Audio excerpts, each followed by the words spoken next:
अब वेताल ने पुनः राजा से फिर कहा, राजन, प्राचीन काल में रमणीय पुण्यपुर पूना नगर में धर्मवल्लभ नाम का एक राजा राज्य करता था। उसका मंत्री सत्य प्रकाश था। मंत्री की स्त्री का नाम था लक्ष्मी। एक बार राजा धर्मवल्लभ ने मंत्री से कहा, मंत्रीवर, आनंद के कितने भेद हैं, ये मुझे बताइए। तो उसने कहा, महाराज, आनंद 4 प्रकार के हैं।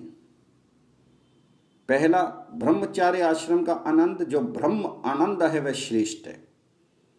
दूसरा, गृहस्थ आश्रम का विषय आनंद मध्यम है। वानप्रस्थ का धर्मानंद सामान्य है। और चौथा, संन्यास में जो शिवानंद की प्राप्ति है, वे आनंद उत्तम है। राजन, इनमें गृहस्थ आश्रम का विषय आनंद स्त्री प्रधान है, क्योंकि गृहस्थ आश्रम में स्त्री के बिना सुख नहीं मिलता। ये सुनकर राजा अपने अनुकूल धर्मपरायणा पत्नी प्राप्त करने के लिए अन्य देश में चला गया, किंतु उसे मनोनुकूल पत्नी नहीं प्राप्त हुई। तब उसने अपने मंत्री से कहा, मेरे अनुरूप कोई स्त्री ढूंढो। ये सुनकर मंत्री विभिन्न देशों में गया, पर जब कहीं भी उसे राजा की योग्य स्त्री नहीं मिली तो वह सिंधु देश में आकर समुद्र की ओर बढ़ा। सभी तीर्थों में श्री सिंधु को देखकर वह प्रसन्न हुआ।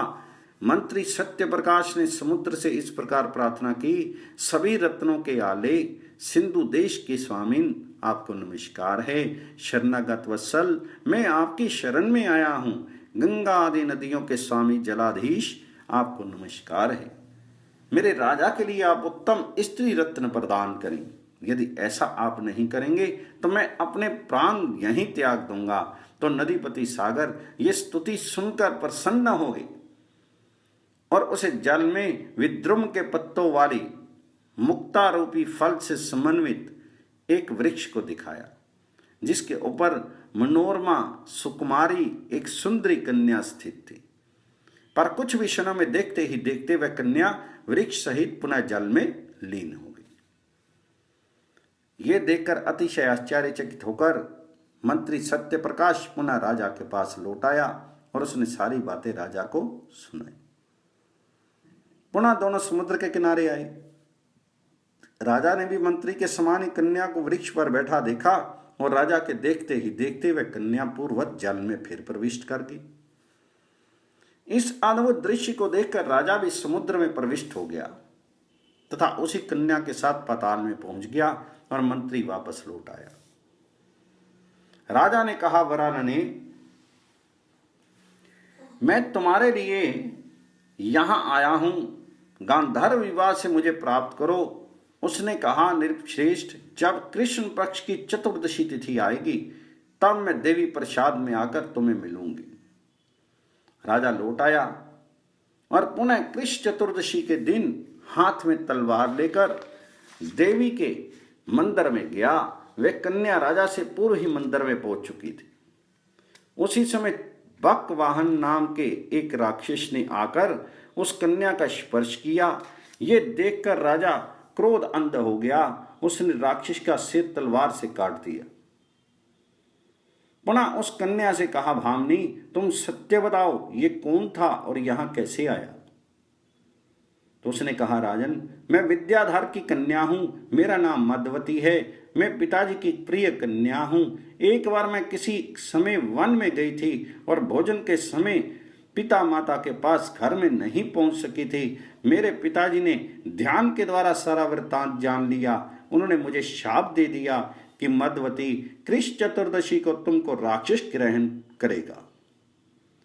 जब मुझे शाप की बात मालूम हुई तब मैंने रोते हुए पिताजी से पूछा, देव, मेरी शाप से मुक्ति कब होगी? तो उन्होंने कहा, पुत्री, जब कृष्ण चतुर्दशी की को कोई राजा तुम्हारा वरण करेगा तब तुम्हें शाप की निवृत्ति हो जाएगी।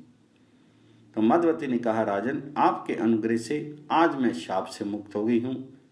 आपकी आज्ञा पाकर अब मैं अपने पिता के घर जाना चाहती हूँ। ये सुनकर राजा ने कहा, तुम मेरे साथ घर चलो, इसके बाद मैं तुम्हें तुम्हारे पिता के पास ले चलूंगा। वह राजा की बात मानकर राजमहल में आ गई और राजा से उसका विवाह हो गया। उस राजा के नगर में महान उत्सव हुआ। मंत्री ने देखा कि राजा के साथ एक दिव्य कन्या भी आई है। कुछ दिनों बाद मंत्री एकाएक मृत्यु को प्राप्त हो गया। वेताल ने पूछा, राजन बताओ, उस मंत्री के मरने में क्या कारण है, क्या रहस्य है? तो राजा विक्रम ने कहा, मंत्री सत्य प्रकाश राजा का मित्र और प्रजा का परम हितैषी था। उसके ही सम उद्योग से राजा को श्रेष्ठ मदवती नाम की विद्याधर कन्या रानी के रूप में प्राप्त हुई। किंतु मदवती के साथ ही विवाह के बाद मंत्री सत्य प्रकाश ने देखा कि राजा मदवती को पाकर विलासी होते जा रहे हैं और राज्य एवं प्रजा की उपेक्षा करने लगे हैं, दिन रात विशेष सुख में ही लिप्त रहने लगे हैं। ये देखकर उसने समझ लिया कि अब शीघ्र इस राज्य का विनाश होने वाला है, क्योंकि जब राजा विषयी एवं स्वार्थी बन जाता है तब राज्य का नाश अवश्य होता है। ऐसी स्थिति में मेरी मंत्रणाएं भी व्यर्थ सिद्ध होंगी। अतः राज्य के विनाश को मैं अपनी आंखों से नहीं देख सकूं, इसलिए पहले ही मैं प्राणों का उत्सर्ग कर देता हूं। वेताल यही समझकर मंत्री सत्य प्रकाश ने अपने प्राणों का परित्याग कर दिया।